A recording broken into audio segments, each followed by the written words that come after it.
Reporters to discuss more about the details. Hi, Dan. Good afternoon, Roma. Chief Terrence Monahan said the NYPD has the manpower and overtime to deploy hundreds of additional police officers to the streets through the Labor Day weekend. Normally, New York would be having celebrations, getting ready for the West Indian Day Parade and the pre-dawn celebration, Jouvert, which attracts thousands of revelers, though in past years, some events have been marred by violence in the surrounding central Brooklyn communities. But with the coronavirus pandemic, there are no planned events, there are no street closures, so the NYPD is focusing on large parties that can attract hundreds of people in an effort to deter any violence and gunfire that the NYPD has seen over the summer.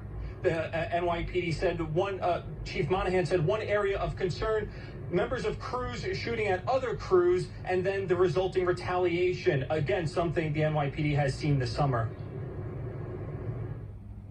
The NYPD has seen violence stem from these large gatherings during the course of the summer.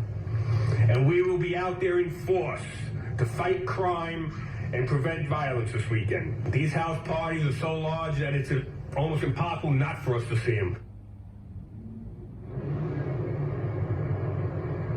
Now, Labor Day caps off a summer in which the city experienced a, quote, tidal wave of violence, in the words of Chief Monahan. The NYPD said that since June 1st, there were 708 shootings, 899 victims, and in August, there were 495 gun arrests, which was a slight increase from last August. Now, the NYPD had an anti-crime unit that focused on violent crime and shootings. That unit had been disbanded amid the widespread protests against police brutality and calls for reform.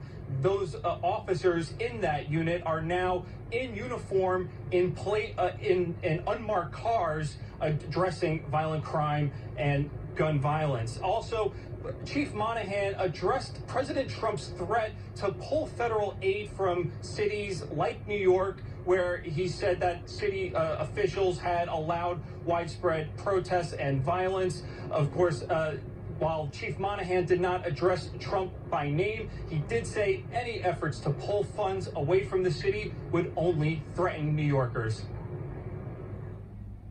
I'm not going to get into politics. I'm a cop. The last thing I am is a politician, but I can just say that anyone who wants to cut funding to the NYPD puts the people of New York City at risk. We've seen it this summer with less cops on the street, that violence has gone up. So anyone that would take money anyway could hurt the city of New York.